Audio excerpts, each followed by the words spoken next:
DC Weather Lab. Here's Eric's forecast.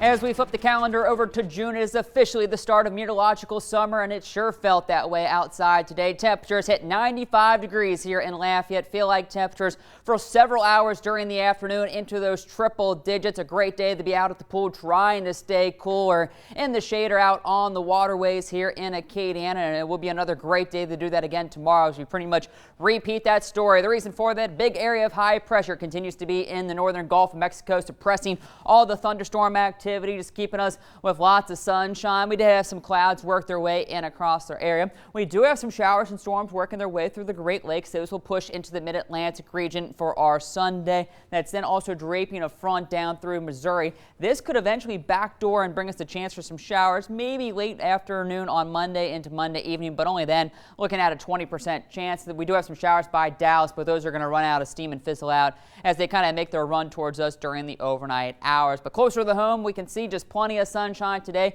Did have some clouds work their way in across the area, and we did have a few thunderstorms develop to the east of Baton Rouge and one in St. Mary Parish. But for the most part, all of us were dry. Those clouds did create a beautiful sunset this evening, but you can see those clouds are now beginning to thin out, and we should see clear skies for the rest of this evening with temperatures falling into the mid-70s. But the other big story is it is the official start of the 2019 Atlantic hurricane season, and right on cue, we are keeping a close eye on this area of cluster of thunderstorms in the Bay of Campeche with the latest update this afternoon. Now up to a 60% chance of development as it did kind of fire up during the late morning hours. You can see all that convection, but it's kind of run into some upper level wind shear, kind of tearing it apart. So not looking as organized this evening, but they are going to send the hurricane hunters to investigate this area of thunderstorms tomorrow afternoon to kind of really give us a better idea of what's going on. If it does develop, it'll maybe develop as it moves off to the west over the next day or two before it moves onshore on the eastern coast of Mexico. And if that does happen, that should pretty much eliminate any of the development.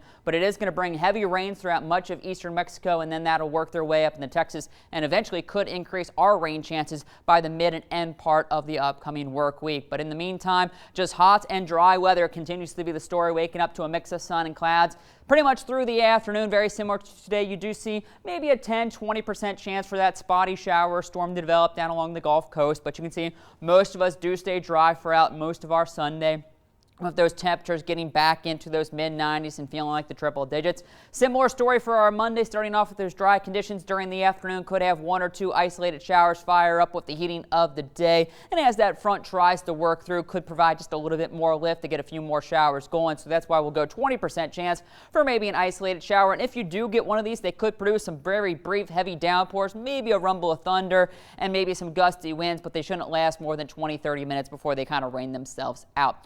Beyond Monday, it does look like Tuesday's another dry and hot day, but beyond that, we are watching that moisture that'll begin to make its way up the Texas coast with that tropical moisture, and then we also have another low that'll be moving through the Oklahoma area towards the Arklatex. As those begin to make their way a little bit closer to us, you do see rain chances increasing by about Thursday morning, continuing into the afternoon as these lows get closer to us. You do see the yellows showing up, so some moderate to maybe even heavier downpours during the afternoon, continuing into the evening and into our Friday morning as that low pretty much moves right over top Acadiana. So it does look like Thursday into Friday could be some wet days just as they're opening the Morganza spillway.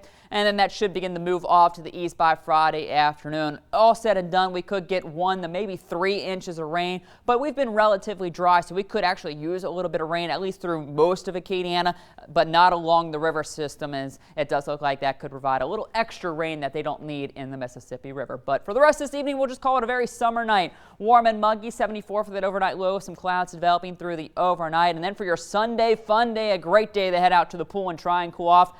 96 for that afternoon high, with the heat index maybe getting up to around 104 degrees. So remember the sunscreen and have those sunglasses ready if you head out there to enjoy the sunshine tomorrow. Very warm start with mid-90s into the first half of the week, but you do see with the clouds and rain chances increasing, temperatures begin to fall off a little bit, upper 80s by Thursday, but then we're back into the lower 90s by next weekend as rain chances go down to those summertime norms around 20-30%, and then temperatures into next week stay back into the lower 90s and very summer-like. And then as you can see, don't forget we will be watching the river levels closely with the spillway opening on Thursday. All right, thank you, Eric.